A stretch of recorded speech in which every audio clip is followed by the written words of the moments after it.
दोस्तों आजकल लोग एनीमे के दीवाने हैं। वहीं पर लड़कियों को कुछ और एनीमे पसंद आते हैं तो लड़कों के लिए कुछ और एनीमे होते हैं। लेकिन कुछ लोगों को समझ नहीं आता कि आखिर कौन सा एनीमे उनके लिए सही है। तो मैं आज आपको इस वीडियो में दुनिया के 10 सबसे बेहतरीन एनीमे की लिस्ट दे रहा हूं, जिसे जाकर आप देख सकते हो और अपने एनीमे की ख्वाहिश पूरी कर सकते हो।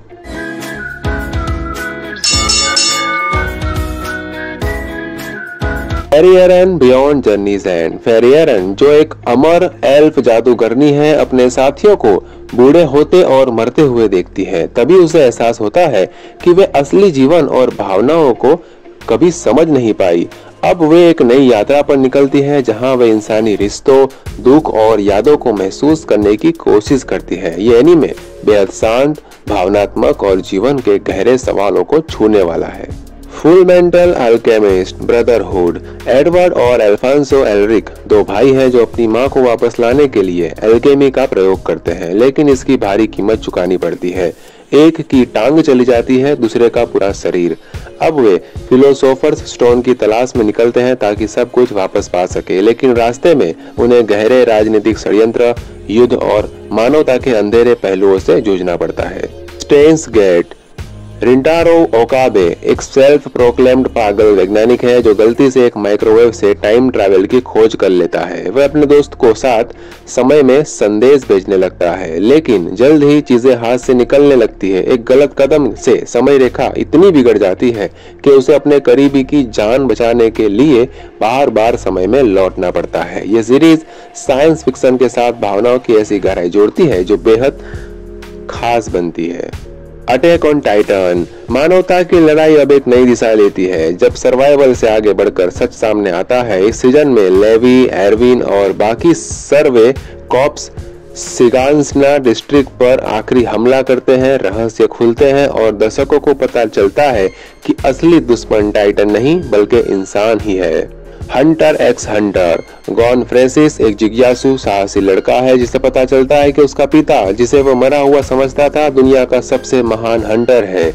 वह भी हंटर बनने का निश्चय करता है, अपनी यात्रा शुरू करता है। इस सफर में उसकी मुलाकात होती है किलुआ लियोरिया कुरुपिका से। साथ में ये दोस्त बेहद कठिन परीक्षाएं, खतरनाक दुश्मन और भावनात्मक चुनौतियों का सामना करते हैं। Legend of the galactic heroes. ये कोई आम एनीमे नहीं है बल्कि एक इंटेलेक्चुअल महाकाव्य है। दो शक्तिशाली अंतरिक्ष देश गैलेक्टिक एम्पायर और फ्री प्लैनेट अलायंस के बीच लड़ाई चल रही है। एक और है री-हैंडेड वन लोहेंग्राम जो एक करिश्माई तानाशाह है, और दूसरी ओर यांग वैन ली जो लोकतंत्र का समर्थक है। इस सीरीज में युद्ध से ज्यादा राजनीति, रणनीति और विचारधाराओं की भिड़ंत है। Silent voice. सोया इशिदा एक ऐसा लड़का है जो स्कूल में एक बाहरी लड़की सोको निशिमिया को बुली करता है, लेकिन समय बीतने पर जब वह खुद अकेला और पछतावे से घिरा होता है तब वह माफी मांगने और खुद को बदलने की कोशिश करता है। ये फिल्म मुक्ता की ताकत, माफी, दोस्ती और आत्म स्वीकृति का मार्मिक कहानी है। मॉन्स्टर। डॉक्टर केंजो तहमा एक नैतिक डॉक्टर है जो एक छोटे से बच्चे की जान बचाता है, लेकिन वह बच्चा आगे चलकर एक क्रूर सीरियल किलर बनता है। Johan Lambert. अब डॉक्टर टेनमा अपनी उस गलती को सुधारने और जोहान को रोकने के मिशन पर निकलते हैं। यह कोई आम एनीमे नहीं बल्कि एक मनोवैज्ञानिक थ्रिलर है जो अच्छाई बनाम बुराई की सीमाओं को धुंधला कर देता है। और नेम। ताकी और मित्सुआ दो अजनबी है जो अचानक एक दूसरे की बॉडी में जागने लगते हैं। यह घटना पहले तो अजीब लगती है, लेकिन धीरे धीरे दोनों एक गहरा कनेक्शन महसूस करते हैं। समय, दूरी और भाग्य के जाल में उलझी यह कहानी दर्शकों को भावनाओं की लहर में बहा ले जाती है। रोमांस, ड्रामा और मिस्ट्री का ऐसा खूबसूरत मेल बहुत कम देखने को मिलता है। Ranking of Kings. बोजी एक बहरे और कमजोर राजकुमार है जिन्हें कोई भी राजा बनने लायक नहीं मानता, लेकिन उसका हौसला और दिल इतना मजबूत है कि वह सबको गलत साबित करने पर निकल पड़ता है।